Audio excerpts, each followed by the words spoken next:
दोस्तों आज की इस वीडियो में हम लोग फिजिक्स का क्लास 10th का VBI objective question 20 VBI objective question देखने वाले पढ़ने वाले हैं। आप लोग 20 में से है ना 20 के वीबीआई ऑब्जेक्टिव क्वेश्चन का टेस्ट लेने वाले और आप लोग 20 में से 15 का उत्तर दे सकते हो तो दो। ठीक है ना, आप लोग इससे पता लगेगा आप कितना पानी में हो, कितना आप तैयारी कर रहे हैं। जितना भी ऑब्जेक्टिव क्वेश्चन बता रहे हैं सभी का ऑब्जेक्टिव क्वेश्चन को है ना तैयारी करा चुके हैं और उसमें से 20 वीबीआई ऑब्जेक्टिव क्वेश्चन हम टेस्ट लेकर आए। 20 में से आप लोग 15 का जवाब दे सकते हो या नहीं, तो कमेंट बॉक्स में आप लोग जरूर बताइएगा। और साथ ही इस वीडियो को लाइक कर दीजिएगा और साथ ही चैनल को आप लोग सब्सक्राइब कीजिएगा ताकि जितना भी इंपॉर्टेंट वीडियो है आपको मिल सके। ठीक है ना, तो 20 में से आपको 15 का सही जवाब देना है। 20 में से 15 का आप लोग को सही जवाब देना है। और पहला नंबर आपका क्वेश्चन है, चलो पहला नंबर क्वेश्चन है, आपको कमेंट बॉक्स में जरूर बताइएगा कितना आपका सही हुआ। चलो पहला नंबर क्वेश्चन है, प्रकाश के परिवर्तन के कितने नियम है? प्रकाश के परिवर्तन के कितने नियम है? तो प्रकाश के परिवर्तन के 2 नियम है।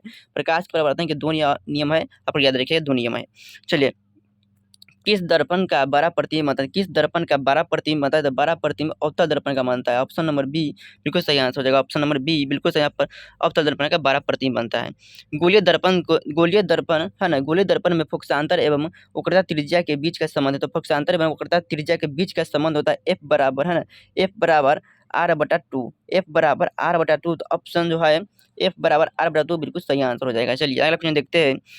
अगला क्वेश्चन है आपका चौथा में क्वेश्चन है, समतल दर्पण द्वारा बना प्रतिबिंब होता है। समतल दर्पण द्वारा बना प्रतिबिंब होता है काल्पनिक प्रतिबिंब होता है। ऑप्शन बी काल्पनिक प्रतिबिंब होता है। और दाढ़ी बनाने में किस दर्पण का प्रयोग होता है? दाढ़ी बनाने में किस दर्पण का प्रयोग होता है? अवतल दर्पण का प्रयोग होता है। अवतल दर्पण का आप लोग याद रखिएगा, अवतल दर्पण का। प्रकाश के है ना, प्रकाश के नियम से निर्धारित होता है। प्रकाश के नियम से निर्धारित होता है। प्रकाश का आपतन कोण बराबर परावर्तन कोण प्रकाश के नियम से निर्धारित होता है। आपतन कोण बराबर परावर्तन कोण, ऑप्शन नंबर बी बिल्कुल सही आंसर हो जाएगा। करेक्ट आंसर हो जाएगा ऑप्शन बी, ऑप्शन ए हो जाएगा सॉरी।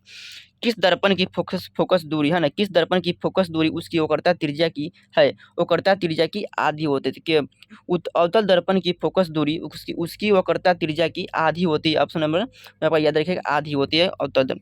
ठीक है ना, चलिए 8 नंबर क्वेश्चन है, उत्तल दर्पण दोना बना प्रतिबिंब होता है। उत्तल दर्पण दोना बना प्रतिबिंब हमेशा उल्टा होता है, हमेशा उल्टा होता है। उत्तल दर्पण दोना बना प्रतिबिंब हमेशा उल्टा होता है। आप लोग याद रखिएगा उल्टा होता है।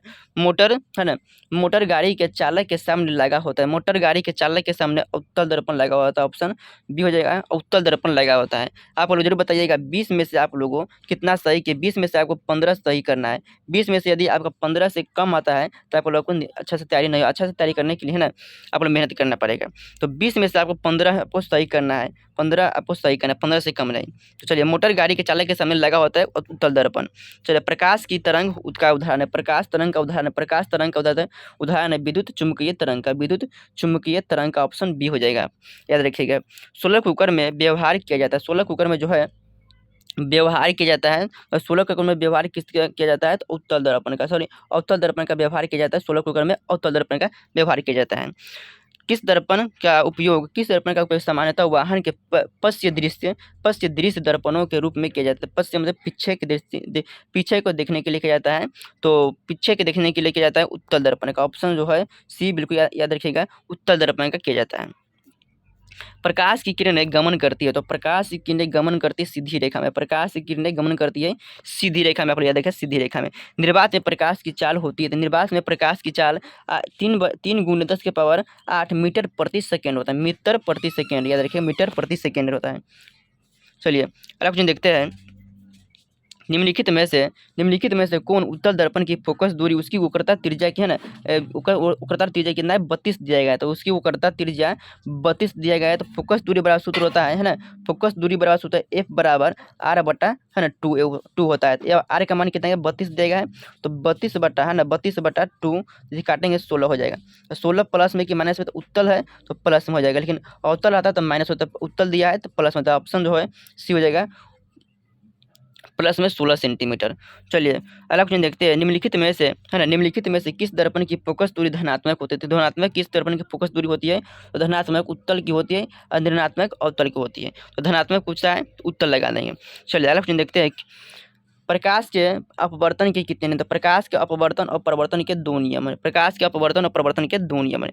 प्रकाश की चाल सबसे अधिक होती है, तो प्रकाश की चाल सबसे अधिक कहाँ होती है? निर्वात में, शून्य से कहते हैं निर्वात में होती है। ऑप्शन सी हो जाएगा। चलिए अगला क्वेश्चन देखते हैं। लेंस की है ना, लेंस की क्षमता P बराबर है ना, P बराबर होता है, तो लेंस की क्षमता P बराबर होता है P बराबर 1/F, तो ऑप्शन जो है बी, ऑप्शन जो है डी बिल्कुल सही आंसर हो जाएगा। 1/F हो जाएगा। लेंस की है ना, 20 नंबर क्वेश्चन है। लेंस की क्षमता का SI मात्रक होता है, लेंस की क्षमता का SI मात्रक होता है डायोप्टर। डायोप्टर ऑप्शन जो है डी आंसर से डायोप्टर होता है, ठीक है ना।